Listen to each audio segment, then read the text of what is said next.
بسم اللہ الرحمن الرحیم۔ شروع کرتا ہوں اللہ کے پاک نام سے جو بہت بڑا مہربان نہایت رحم والا ہے۔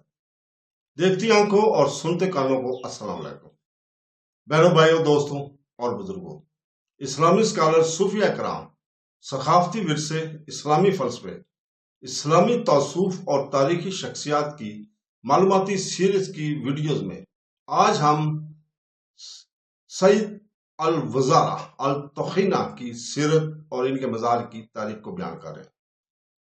سید الوزراء الطحینہ شام کی ایک ممتاز خواتین حدیث اسکالر تھی جو اپنے گہرے علم، تقوی اور اسلامی دنیا میں حدیث کی ترسیل کی روایت میں نمایاں کردار ادا کیا ہے اور مشہور ہوئی۔ ان کا پورا نام تاریخی سوانی کاموں میں وسیع پیمانے پر درج نہیں کیا گیا تھا، جیسے کہ اس وقت کے بہت سی خواتین اسکالر کے ساتھ عام تھا، لیکن وہ بڑے پیمانے پر عزازی سید الوزراء، جس کا مطلب ہے وزیروں کی خاتون، کے نام سے جانا جاتا ہے۔ ایک ایسا لقب جو احترام اور اعلی احترام دونوں کی عکاسی کرتا ہے، جس میں وہ اپنے ہم عصروں کے لیے رکھتی تھی۔ وہ الشم کے علاقے میں پیدا ہوئی تھی، غالباً دمشق میں قرون وسطیٰ کے اسلامی دور میں عظیم تر شام کے فکری اور ثقافتی اور دارالحکومت تھا۔ اگرچہ ان کی صحیح تاریخ پیدائش قطعی طور پر درج نہیں ہے، لیکن تاریخی ذرائع سے یہ معلوم اور واضح ہے کہ وہ 13ویں صدی کے آخر اور 14ویں صدی کے اوائل میں زندہ رہیں۔ ان کا انتقال 716 ہجری میں ہوا، جو کہ 1338 عیسوی کے مساوی ہے۔ تو دوستو، سید الوزراء اسلامی دنیا کی سب سے زیادہ فکری طور پر متحرک ادوار میں ایک عالم کے طور پر ابھری۔ دمشق اس وقت مذہبی اسکالرشپ کا ایک مشہور مرکز تھا، جس میں متعدد مدارس، مساجد اور لائبریریاں تھیں، اور پوری مسلم دنیا سے طلباء اور علماء کا راغب کرنا تھا۔ ان کی حدیث کا وسیع مطالعہ کیا اور نظم و ضبط میں مہارت حاصل کرنے کے لیے مشہور ہیں۔ ان کی سب سے نمایاں استاذہ میں حسین ابن المبارک الزبیدی اور ابو المناجہ ابن لائی دونوں حدیث اور اسلامی فقہ میں حکام تسلیم کیے گئے تھے۔ سید الوزراء کو اکثر ان دونوں اسکالر کی آخری معروف طلباء کے طور پر یاد کیا جاتا ہے، جو علمی نشریات کے تسلسل اور اس وراثت کو محفوظ رکھنے میں ان کے اہم کردار کا ثبوت ہے۔ وہ ایک علمی سلسلہ میں آخری کڑی کی نمائندگی کرتی ہیں، جو کہ حدیث کی ترسیل کرنے والوں کے نسلوں سے ملتی ہے۔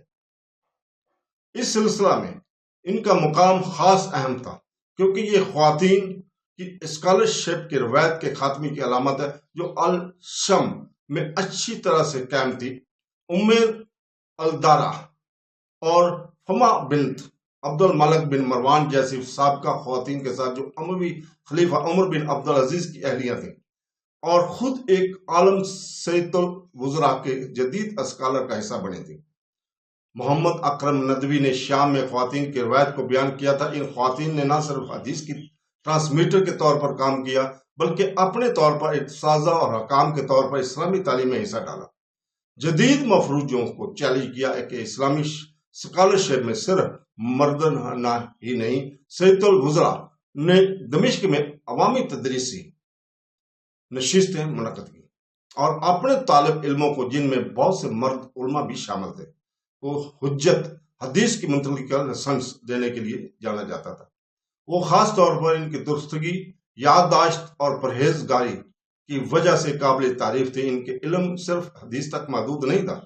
اپنے دور کے بہت سے علماء کی طرح انہوں نے فقہ، عربی گرامر اور الحیات کی تربیت حاصل کی، اور اس کے معاصرین کی طرف سے ان کی شراکت کو بہت احترام سے دیکھا گیا ہے، اور ان کی روایت کو بعد میں حدیث کی تالیفات میں شامل کیا گیا تھا، جنہیں اسکالرز نے آگے بڑھایا۔ انہوں نے ان کی ترسیل کی زنجیروں کی مضبوطی اور صداقت کی تلاش کی۔ ان کا انتقال 716 ہجری 1338 عیسوی میں دمشق میں ہوا، وہ شہر جہاں انہوں نے اپنی زندگی کا بیشتر حصہ علمی تدریس و تدریس میں گزارا۔ ان کی موت نے ایک دور کا خاتمہ کر دیا، خاص طور پر جب وہ سابقہ نسل کی کئی بڑے علماء حدیث کی آخری طلباء کے طور پر دیکھی جاتی تھی۔ ان کی وفات کے بعد اسے دمشق میں دفن کیا گیا، اور ان کی یاد اور اسلامی علم میں شراکت کے احترام کے لیے ان کی قبر پر ایک مزار بنایا گیا۔ اگرچہ ان کے مزار کی تعمیر کا کام کرنے والے درست افراد کے بارے میں معلومات دینے والے محدود ریکارڈ موجود ہیں، لیکن بڑے پیمانے پر یہ خیال کیا جاتا ہے کہ اسے ان کی عقیدت مند طلباء اور مداحوں نے تعمیر کیا تھا، ممکنہ طور پر مقامی علمی اور مذہبی برادری کے تعاون سے، جس نے ان کی عزت کی تھی۔ تو دوستو، سیرۃ الوزراء التقیہ کا مزار ان کے میراث اور اسلامی تاریخ میں خواتین اسکالرز کے لازوال اثرات کا ثبوت کے طور پر کھڑا ہے۔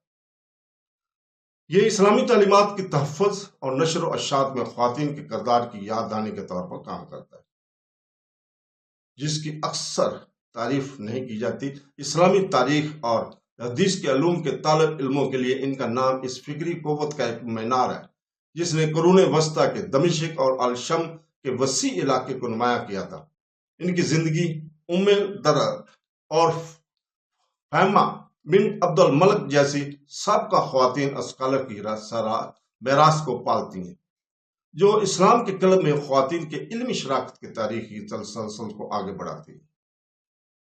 ان کے مزار اور ان کے منتقلی کی گئی احادیث کے ذریعے ان کے میراث زندہ ہے، اسلامی فکری تاریخ میں خواتین کے تعاون کی طرح نئے سرے سے توجہ دلاتی ہے۔ دوستو، اس کے ساتھ ہی ہم کل تک کی اجازت چاہتے ہیں، اور کل ہم انشاءاللہ تعالی سیرت الاعظم بنت النفیس ابن ابو القاسم کی سیرت اور ان کے مزار کی تاریخ کو بیان کریں گے۔ آخر میں اللہ تعالیٰ سے دعا ہے کہ وہ ہمیں قرآن پاک اور حدیث پر عمل کرنے کی توفیق عطا فرمائے۔ آمین ثم آمین۔ اللہ حافظ۔